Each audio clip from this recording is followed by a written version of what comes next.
actuelle et en gros le rapport entre l'incitation européenne et la réponse française. Alors, je ne suis pas impliquée dans les mouvements écologistes, hein.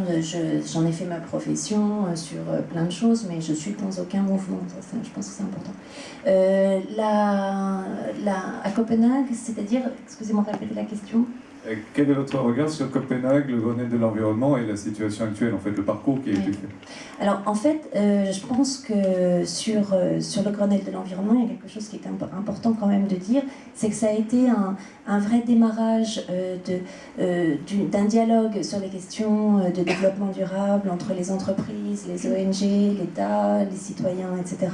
Mais ce qu'on a présenté comme quelque chose de très formidable, première fois qu'on faisait un tel débat, etc., pays exemplaire, en fait, la plupart des mesures du Grenelle avaient déjà été votées par la France au niveau européen et elle était en retard sur ces mesures.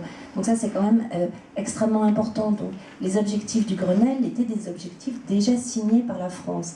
Et la France est quand même régulièrement en retard sur les objectifs européens. Et l'Europe, à ce niveau-là, est un aiguillon. Moi, j'aimerais rebondir aussi sur ce qui était dit entre le décalage de la politique française en général et l'opinion. Il se trouve que c'est vrai qu'en tant que blogueuse, j'interviens aussi beaucoup à la télé dans une émission du quotidien où je partage mes pratiques écologistes dans une émission extrêmement grand public qui s'appelle Comment ça va bien. Comment ça va bien sur France 2. Voilà, une fois par semaine, je raconte ce que je fais en tant que fille écolo dans mon quotidien. Et alors ça me donne, et Home aussi, parce que Home a été un film très grand public, ça me donne des dialogues réguliers avec les gens. Vraiment la population. Et je confirme complètement, les gens ont envie d'y aller, ils ont changé, ils ont compris que le vivant n'était pas à l'extérieur d'eux, mais était bien en eux. Et ça, il y a un vrai saut dans l'opinion qui s'est fait. Et ils retournent à quelque chose, ils ont envie en effet d'avoir un ancrage au niveau de leur territoire, au niveau de la connaissance de leurs produits. Et ça, on ne le ressent pas du tout au niveau politique. Il n'y en a pas de miroir politique, il n'y en a pas non plus le miroir médiatique. Et ce qui fait que la société ne se reconnaît pas là-dedans. Et elle ne voit pas qu'elle a changé. Et ce qui explique, je pense, aussi un des problèmes du pessimisme des Français. Et au niveau de Copenhague, justement, il faut quand même se souvenir de l'espoir qu'était Copenhague. Il y a eu, mes réactions par rapport à Copenhague, donc en effet j'étais comme blogueuse, je suivais Copenhague. C'était en 2009, il y avait eu le film d'Al Gore, il y avait eu Home, il y avait eu vraiment un engouement sur le sujet.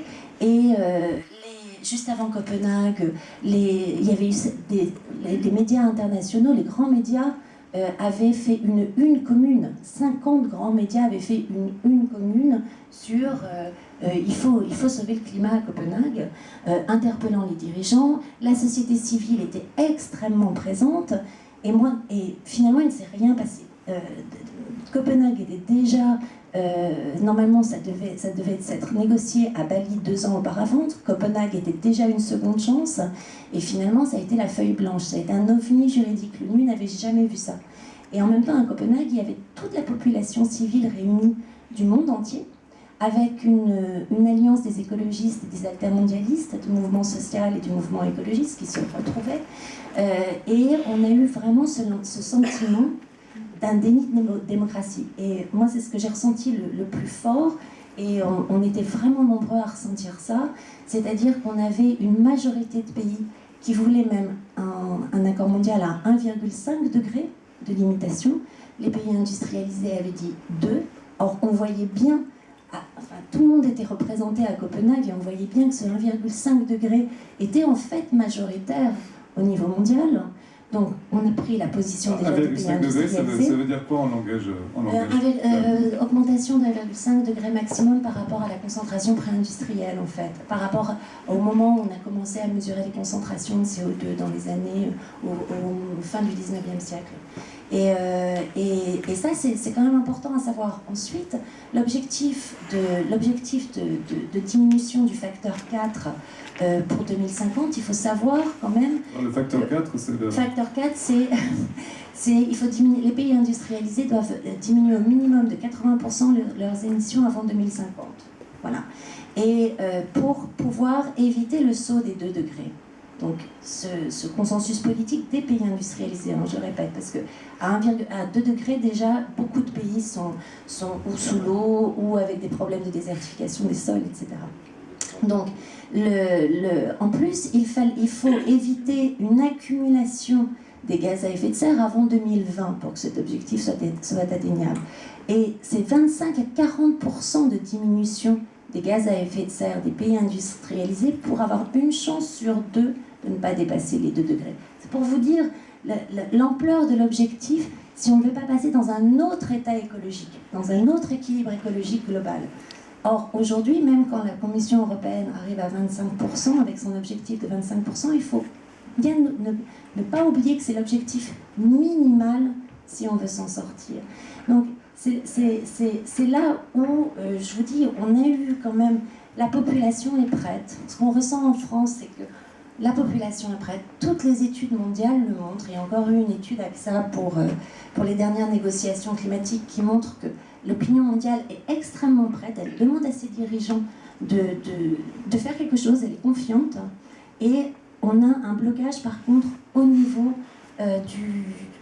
malheureusement, des responsables nationaux politiques. Je ne mets pas du tout le haro sur tous les politiques, hein, du tout. Il y en a plein qui bougent, etc. Et c'est une question vraiment politique, mais on a vraiment comme M. Bourg disait, on a vraiment un décalage. On l'a ressenti partout, en France et au niveau mondial. Alors, Aude Faravelli, vous faites partie, vous êtes blogueuse sur Slate.fr sur les questions européennes. Vous faites partie de quelque chose que vous allez devoir nous expliquer, qui sont les cabris de l'Europe.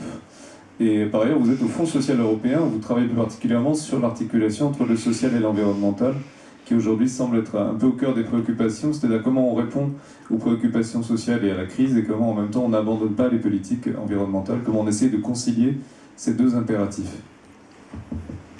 Bonjour à tous. Alors oui, les Cabris de l'Europe, c'est une petite association qui s'est montée il y a à peu près 2-3 ans, avec le constat suivant, qui était qu'on ne parlait pas suffisamment d'Europe dans les médias, et de façon un petit peu pédagogique et sans parti pris politique.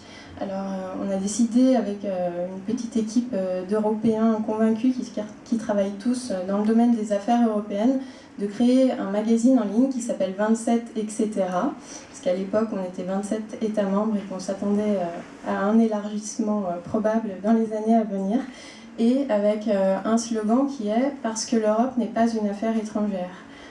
Avec l'idée de pouvoir rapprocher autant que faire se peut le citoyen des affaires européennes, en mettant en avant, en fait, dans chacun de nos articles donc, qui réagissent à l'actualité européenne ou nationale, un angle français et local, pour essayer en fait, de donner un petit peu de concret à ce que peut faire l'Europe, tant au niveau communautaire, international que national et local.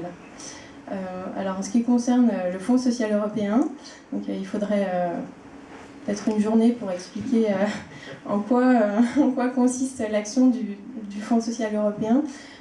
Brièvement, le Fonds social européen, c'est un instrument financier qui existe depuis les années 50 et qui fonctionne sur la base de contreparties communautaires.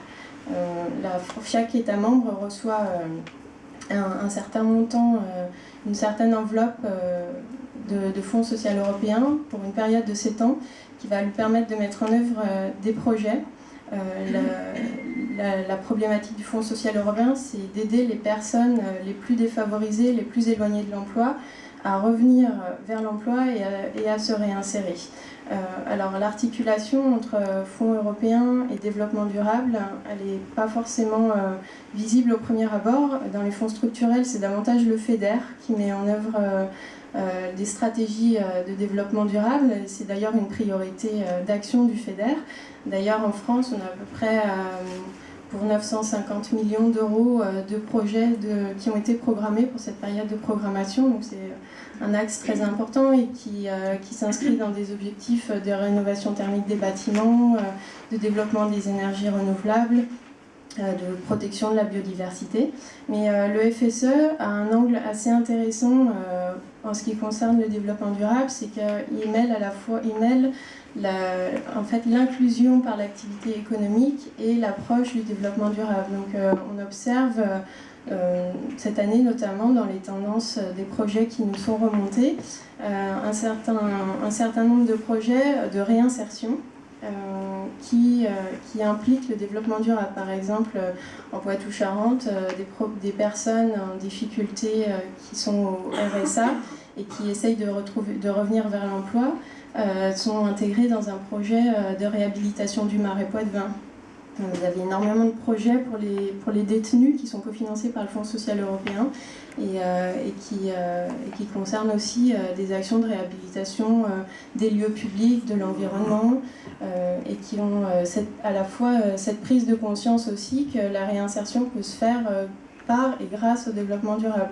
Donc c'est justement ce que disaient les précédents intervenants, c'est un angle assez important parce qu'on ne voit pas forcément cette intervention du local et du maillage qui peut se faire au niveau des territoires entre l'emploi, l'inclusion et l'environnement au niveau national. Et on n'a pas forcément une communication sur ces actions, des fonds structurels qui nous permettent de prendre conscience que le développement durable est une priorité au niveau des territoires et le devient de plus en plus.